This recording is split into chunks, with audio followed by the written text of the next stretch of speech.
ሴቶቹ ያደረጉት ተግባር ብዙዎችን እጅግ በጣም እያሳዘነና እያስቆጣ ይገኛል። ይህን ለትዝታውና ለበጋሻው በዚህ እድሜዋ መልእክት የላከችው ሕፃን ልጅ አነጋጋሪ ጉዳይን ይዛለች። መንገድ ላይ ስብከቶች ተከልክለዋል። እንግዲህ ፕሮቴስታንቶቹ በየመንገዱ ይሰብካሉ፣ ያም ተከልክለዋል። ያንንም እንመለከታለን። የኢትዮጵያ ሊቀ ጳጳስ እሆናለሁ እኔ ባለውበት ድሮን አይወርቅም ያሉት አባ ሰረቀ ጉዳይም አስቀኛቸዋለሁ። ሰላም ጤና ይስጥልኝ። እንዴት አላችሁ? እግዚአብሔር የተመሰገነ ይሁን። እነዚህንና ሌሎችን ጉዳዮች ይዤ ወደ እናንተ ተመልሻለሁ። እስከ መርሐ ግብሩ ፍጻሜ ድረስ አብራችሁኝ እንድትቆዩ እየጠየቅኩ ይህን ቪዲዮ ላይክ እንድታደርጉት ለብዙዎች ይደርስ ዘንድም ሼር እንድታደርጉት በፍቅር ጠይቃለሁ። እስቲ ከሁሉ በፊት ቪዲዮዎቻችንን በዚህ እንጀምር። ለምንድነው ማልለወጠው? ለምንድነው በምሰማው ቃል እግዚአብሔር በምዘምረው መዝሙር ስሜታዊ ሆኜ አለቅሳለሁ እኮ ቃሉ ነዶኝ እኮ ውስጤን ከዚህች በኋላችን ነገር አላረግም ብዬ እምላለሁ፣ እገዘታለሁ፣ ደሞ መልሼ እዛው እገኝበታለሁ። ለምንድነው በምሰማው ቃል እግዚአብሔር ለምንድነው በማደምጠው ትምህርት ልስተካከልና እንደ አምናው እንደ ካቻምናው እንዳልሆን ማረግ የሚጠበቅብኝ ብትሉ መልሱ ሁለትም። አንደኛው ሰው ለምን በቃል እግዚአብሔር ልለወጥ አልቻልኩም ብሎ ሲጠይቅ ለራሱ መጠየቅ ያለበት መቼ ነው መጨረሻ የቆረብከው ተብሎ። መቼ ነው መጨረሻ የቆረባችሁት? መቼ ነው የሰማችሁትን ቃል የበላችሁት? መቼ ነው ያደመጣችሁትን ቃል የጠጣችሁት? ግድ ነው ሰው በሚሰማው የሚለወጠው ተግባሩ የሚጠይቀውንም ጭምር ማድረግ ሲችል። ሁለተኛው ለምንድነው ሰው በሚሰማው ቃል እግዚአብሔር ሊለወጥ የማይችለው? ቃል እግዚአብሔር ዕውቀት ብቻ አይደለማ ሕይወትም ጭምር ይጠይቃል። ትዝ ይላችኋል የማቴዎስ ወንጌል ምዕራፍ 18 ላይ አንድ ባለጸጋ ወደ ክርስቶስ ቀርቦ የዘላለም ሕይወትን እንዲወርስ ምን ማድረግ እንደሚጠበቅበት ጠየቀው እና ክርስቶስ ትእዛዛቱን ጠብቅ አለው።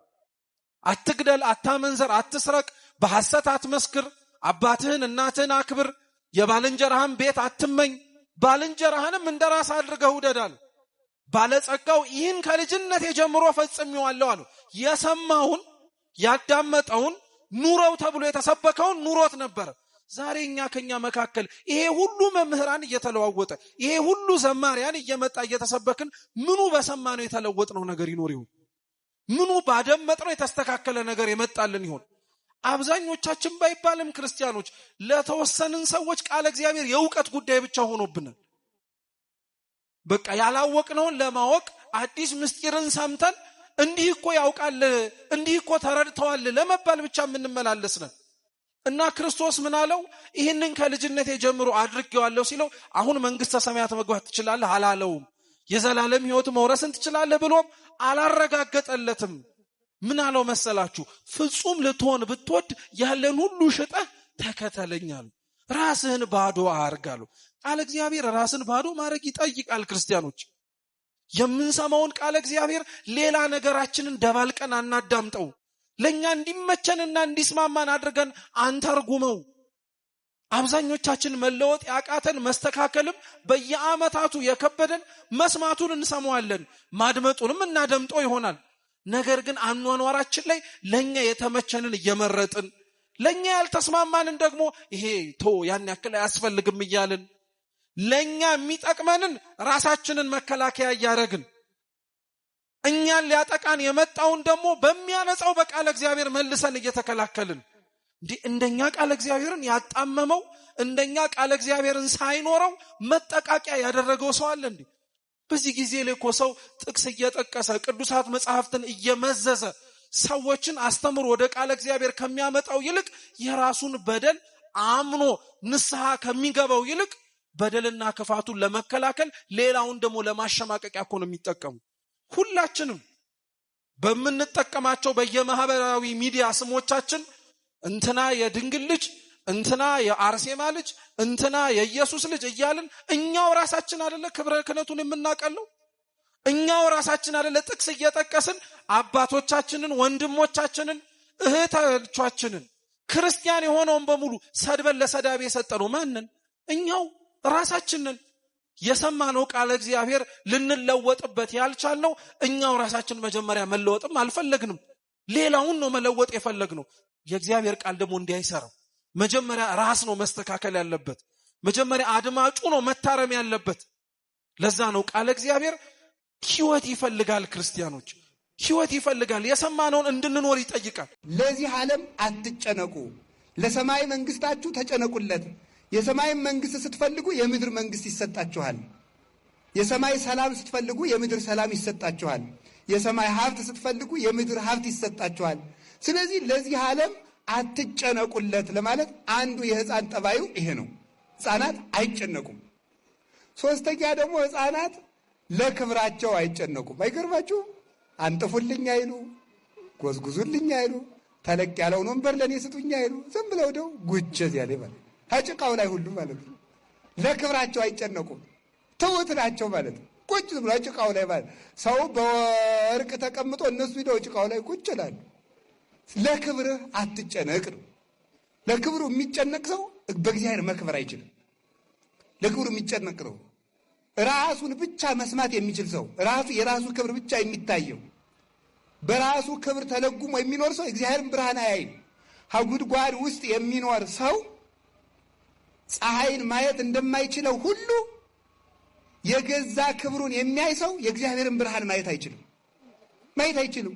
ሁልጊዜ እንቁራሪት አሉ የምትጮህ ባህሩን የማስተዳድረው እኔ እየመሰላት ነው አሉ። በጣም እኮ የሚገርማችሁ ማለት ማታ ማታ ወንዙ ስጮህ አትሰማትም? እንቁራሪት የምታቅራራ የባህሩ ጌታ እኔ ነኝ ብላ ነው ማለት ነው። ግን የሚያኖራት ማን ነው? ባህሩ ነው የሚያኖራት። ባህሩ ያኖራታል እንጂ እሷ ባህሩን አታኖረውም። ሰው ከሌለ ዘንድ እኛ ነው ሰው የሰው በላይ ይሆን ይመስልናል በእውነቱ ማለት ነው። ስለዚህ ትንሽ ከጸለይን፣ ትንሽ ከጾም፣ ትንሽ ከሰገድን እኮ ኩራታችን እኮ አያስቀምጥም። ስንፈርድ ገና መጸለይ ከመጀመራችን ሳምንት ሳይሆነን እገሌ እኮ አይጸልይም። ገና መጾም ከጀመራችን 3 ቀን ሳይሆነን እገሌ እኮ አይጾምም። አየሁ ይሄን አውደልድል ስንት ቤተክርስቲያን እየጠፋ ይላል። ተመልከቱ። አንዲት ሴትዮ ገዳም ዕለቱን ገብታ አሉ እሳት እየሞቀች እሳቱ ፍንጥር ብሎ ፈጃታል። ፍንጥር ብሎ ሲፈጃት ዕለቱን ገዳም የገባችለት ነው። እናንተ እኛን ጣድቃኖችን እንዲህ የበላ በዓለም ያለውን እንዴት ሊያደርገው ነው አለች። ዕለቱን ገብታ ማለት ነው። ይገርማል እኮ በእውነቱ ማለት ገና ምኑንም ሳንጀምረው ማለት ነው። አንድ ነገር ሳንጀምር መመጻደቅ መኩራት እንጀምራለን ማለት ነው። እኔ እንዲህ ያለው ጻድቅ ነኝ፣ እኔ እንዲህ ያለው ጸሎተኛ ነኝ፣ ጸበልጅ ብዙ ገዳማት አውቃለሁ። ብዙ ገዳም ነው የምታውቅ እንጂ ገዳማዊ አይደለም። ብዙ ገዳም ልትዞር ትችላለህ፣ ግን ገዳማዊ ግን አይደለም። እንኳን ጸሎተኛ ልንሆን ስለ ጸሎት እንኳን እውቅና የለንም። ስለዚህ ስንመጻደቅ ስንመካ ሕፃን ልጅ ለራሱ ክብር አይጨነቅም። አሁን ዓለምን የሚያፋጀው ምንድን ነው? ለራሱ ክብር መጨነቅ ነው። ሁሉም ሰው የኔ ዘር ታላቅ ነው ይላል። የማን ዘር ነው እንግዲያ? ትንሽ እንደው እኮ ግሩም ነው።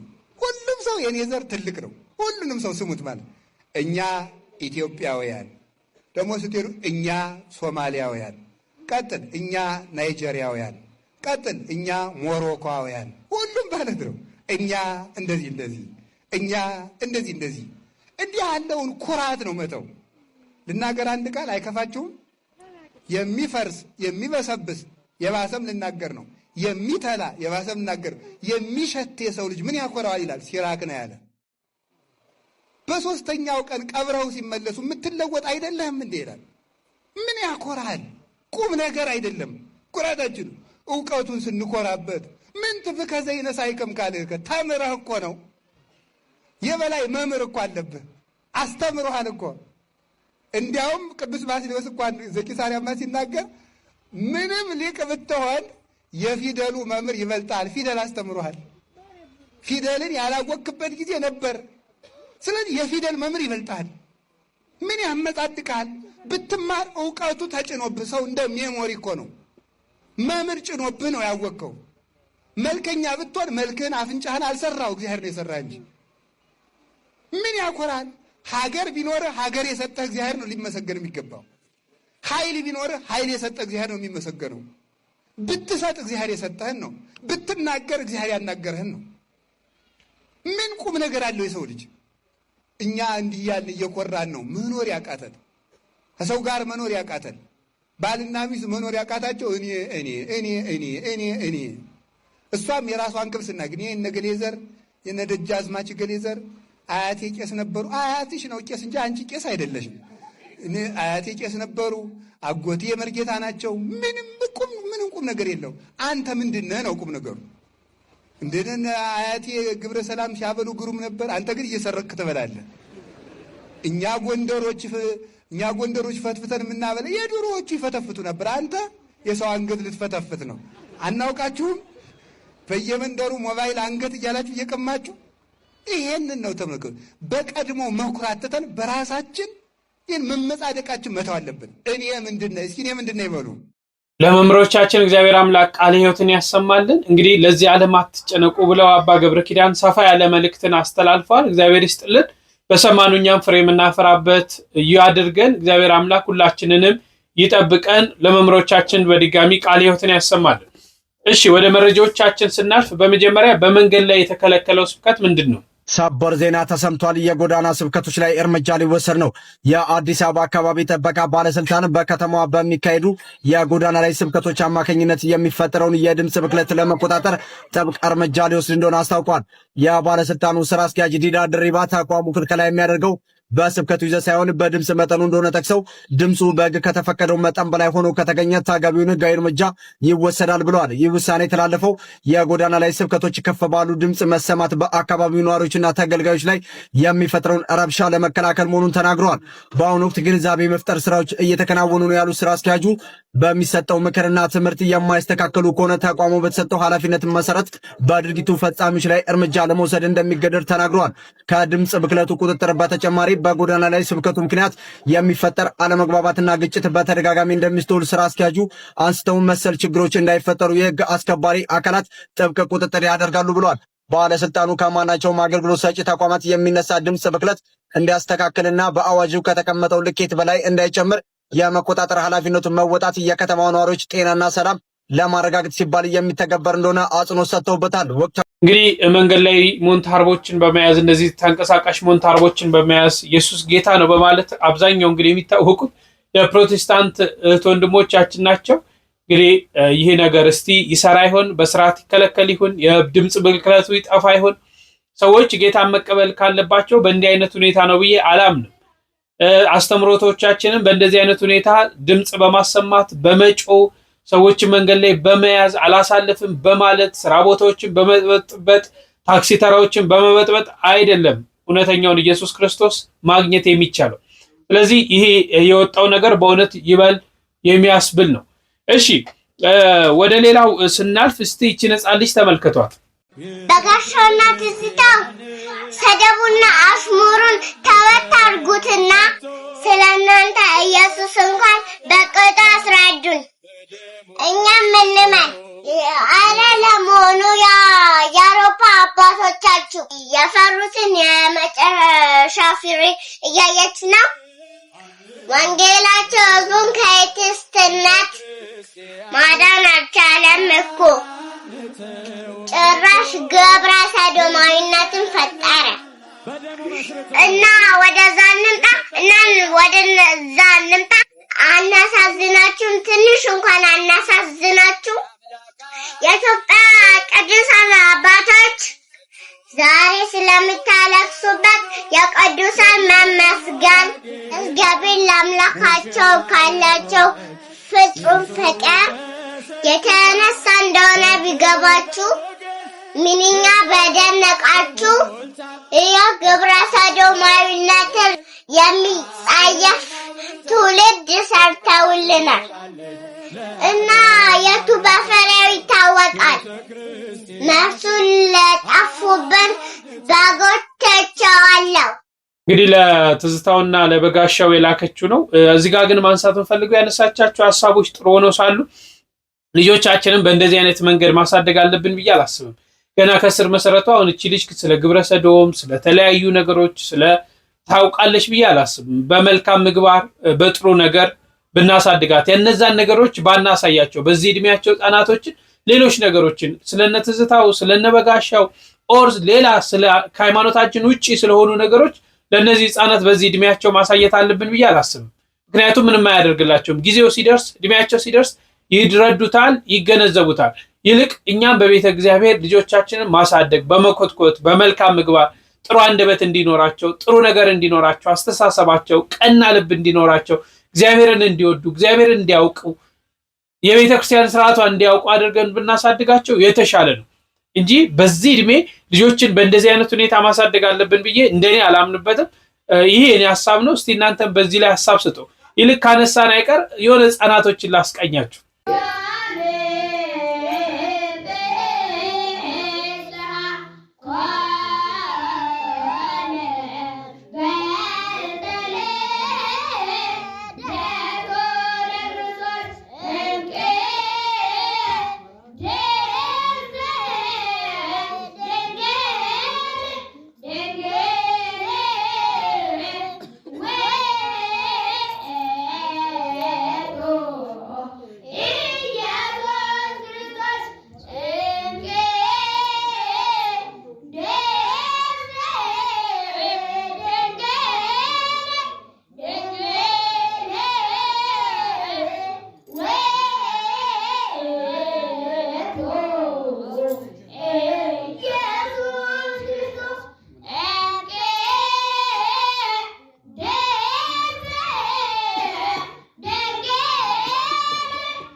በጣም ደስ ይላሉ። እንግዲህ በዚህ እድሜያቸው ወረቡን ሲሉ ነው እና ህፃናቶችን በእንዲህ አይነት ወደ ቤተ እግዚአብሔር በማምራት በዛ እንዲያድጉ እናርጋቸው፣ በእድሜ በጸጋ ያሳድግልን እያላችሁ እነዚህ ህፃናት መርቋቸው።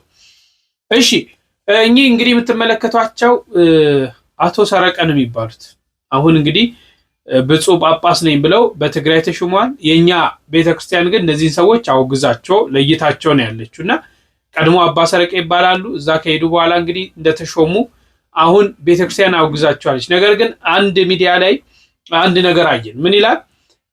ስለ መንበረ ሰላማ የሚባሉ ነው እንግዲህ አባ ሰረቀ ለአክሱም ነዋሪዎች ባስተላለፉት መልእክት ምን አሉ? ድሮንን አትፍሩ፣ እኔ ያለሁበት ከተማ ላይ ያለ አየር መቃወሚያ በመስቀል ድሮንን መጣል እችላለሁ። ለዚህም ምስክሬ አክሱም ጽዮን ናት። እናንተ ስለ መንፈስ ቅዱስ ኃይል አታውቁም፣ ምክንያቱም እንደኛ አልተመረጣችሁም። በቀጣይ ድሮን ስብርባሪ ካገኛችሁ ንገሩኝ፣ ያኔ የተሸከምነው መስቀል ይገባችኋል። ትልቅ ዘንዶ 4 ኪሎ ይወርዳል። ይህንንም ትንቢት አስምሩበት። ደርግ ሊወድቅ 1 ወር ሲቀረው በወቅቱ በዋልድባ ገዳም ሆኜ ተናግሬያለሁ። ግንቦት 20 ህዝቡ 4 ኪሎ ሄዶ የጠበቀው ዘንዶ ነው፣ ነገር ግን የወደቀው ደርግ ነው። አሁንም መልሰን ሚኒሊክ ቤተመንግስት ገብተን የኢትዮጵያ ሊቀ ጳጳስ እንደመሆን ላረጋግጥላችሁ ወዳለሁ ብለው ለምዕመናኑ ተናግረዋል። እንግዲህ እኛ አባት ማለት ነው። እዚህ ጽሑፍ ውስጥ ስንተነትን በርካታ ነገሮች አሉ። የኢትዮጵያ ሊቀ ጳጳስ ሆናለሁ የተወገዘ ስለ ስልጣን ብለው ስለ ቤተክርስቲያኒቷ ወይም ስለ ልጆቹ ወይም ስለ ምዕመናን ብለው አይደሉም። እነዚህ ሰዎች መቼም የራሳቸውን ስልጣን ለማስቀጠል ብለው ያደረጉት ነገር ነው። እናንተ መንፈስ ቅዱስን አታውቁትም፣ እንደኛ አልተመረጣችሁም፣ እኛ የተመረጥነን ማለት ይሄ ትዕቢት አይሆንም ከቤተክርስቲያን ጋር? ሌላውን ሐሳብ ለእናንተ ተዋለሁ። ግን እንዲህ እያሉ የአክሱም ህዝብን እያጽናኑ ይገኛል። ያንን ደግ ህዝብ፣ ያንን የዋህ ህዝብ እንግዲህ እነዚህ በእኛ ቤተክርስቲያን እንግዲህ የኢትዮጵያ ኦርቶዶክስ ተዋሕዶ ቤተክርስቲያን ተወግዘው የተለዩ እንደሆኑ ማሰብ ያስፈልጋል። ሲኖዶሱ ስላወገዛቸው እኛ ደግሞ ሲኖዶሱ ያስተላለፈውን የመቀበል ግዴታ አለብን ማለት ነው። እሺ ወደ ሴቶቹ ተግባር እንለፍ። እስቲ ይዋቸው። እነዚህ ከጀርባ የምትመለከቷቸው እንስቶች ማለት ነው በዛሬው ዕለት በማህበራዊ ሚዲያ ላይ በሰፊው እየተዘዋወረ ይገኛል ማለት ነው። ሃይማኖትን ተገን በማድረግ በእውነት እንደ ቀልድ ማለት ነው በትንሹ የሚጀምሩ ነገሮች በጣም እየሰፋ መሄዳቸው ስለማይቀር ማለት ነው አድራሻቸውን የምታውቁት በእውነት ለህግ አካላት ሼር በማድረግ እነዚህ ልጆች በእውነት ኃይል ባሉ ይገባል። ሁላችንም ሼር ኮፒ ሊንክ በማድረግ ለሚመለከተው አካል እናድርስ። ይሄን ነገር እኔ ከሁለት አንግል ማየት ፈልጋለሁ። ነገሩ ልክ ነው እያልኩ አይደለም፣ ነገር ግን ድራማ ነው ብዬም አስባለሁ። የሆነ ጽሑፍም አነብላችኋለሁ ለምን ድራማ ነው እንዳልኩኝ ማለት ነው። ሰሞኑን እንግዲህ በፕሮቴስታንቱ ቤተ እምነት ግብረ ሰዶማውያን አለ፣ ሴት ለሴት እያጋቡ እያዳሩ ነው ተብሎ የተለያዩ መረጃዎች በቪዲዮ ከወጡ በኋላ በርካታ ፕሮቴስታንቶችን አንገት አስደፍቷል። በርካቶች አዝነዋል በዚህ ተግባር ማለት ነው። አሁን ይህንን ተግባር ለመቀልበስ ይሁን አይሁን ይህ ነገር ተደርጎ አየ። እንግዲህ 2 ቀን 3 ቀን ባልሞላ ውስጥ አንድ መጽሐፈ ዕዳ የተባሉ አንድ የቤተክርስቲያናችን ልጅ እንዲህ ይላሉ። ድራማ ሰሞኑን የፕሮቴስታንትን የሃይማኖት መሪዎች ሴት ለሴት ሲያጋቡ የሚያሳይ ቪዲዮ በማህበራዊ ድረገጽ ተለቆ የዓለም መነጋገሪያ ሲሆን የእምነቱ ተከታዮች ደግሞ አንገት አስደፍቷል። በዚህ ያፈሩ አንዳንድ የፕሮቴስታንት ሰዎች እንዲህ ያለ ነገር በእኛ ቤት ብቻ ሳይሆን በኦርቶዶክስ ተዋሕዶ ቤተክርስቲያን አለ ለማስባል የፕሮቴስታንት ተከታይ የሆኑትን ሁለት ሴቶች አንዷን ነጠላዋን በትምህርተ መስቀል እንድትለብስ በማድረግ ሁለተኛዋን ሴት ደግሞ ዝቅ ብላ ነጠላ ለለበሰችው ሴት ቀለበት ጣቷ ላይ እንድታጠልቅ በማድረግ ፎቶ አንስተው በሚዲያ ላይ እንዲዘዋወር አድርገዋል። ዓላማው ለእኛ ቤተክርስቲያን አጀንዳ በመስጠት የእነሱን ቤት ጉድ ደግሞ በዚህ ፎቶ ማስረሳት ነው። ይህንን ፎቶ በማውገዝ በማህበራዊ ድረገጽ እያዘዋወሩ የነበሩት ደግሞ ሁሉን ነገር ሳያላምጡ የሚወጡት የእኛዎቹ የተዋሕዶ ልጆች ናቸው። ፕሮቴስታንት የተውኑበት ነገር ቀርቶ የእኛዎቹን አማኞች አድርገውት ቢሆን መደበቅ እንጂ እንደ ጥሩ ነገር አደባባይ ላይ መዋል ጥቅሙ ምንድነው የሚል ነገር ጽፈው ተመልክተናል። እና እንደው ይሄ ካሁኑ ከወቅታዊ ነገር ጋር ተያይዞ ስናይ እንደው እውነት ያውም እዚች ልም ያለች ገጠር ውስጥ ነው እንግዲህ ሲታይ ፎቶ ክፍለ ሀገር ላይ ነው፣ ከተማ ላይ አይደለም። ያውም ትክክለኛ አማኝ ባለባት እንኳን እንዲህ አይነት ተግባር ውስጥ ሊገቡ ይቅርና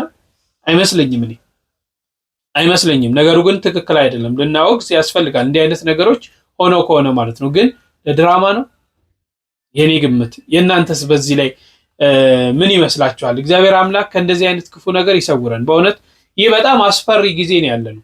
በተለይ አሁን ለህፃናቶች ለልጆች፣ እኛስ ትላልቅ የሆነው እንኳንሽ ግን ከታች ያለው ልጆች በምን አይነት መንገድ ነው ማደግ ያለባቸው? እኔ እጅግ በጣም ነው የሚያስፈራኝ።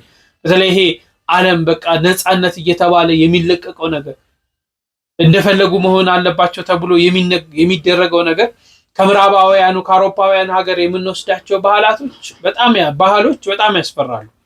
እግዚአብሔር ከዚህ ክፉ ነገር ይሰውረን፣ ከዚህ ክፉ ነገር ሁላችንንም ይጠብቀን ለማለት እወዳለሁ። እስከዛሬ ያስኩላችሁ መረጃ ይህን ይመስላል። በሌላ ጊዜ እስክንገናኝ ላይክ እና ሼር ማድረጋችሁ እንዳትረሱ። ቸር ቆዩልኝ።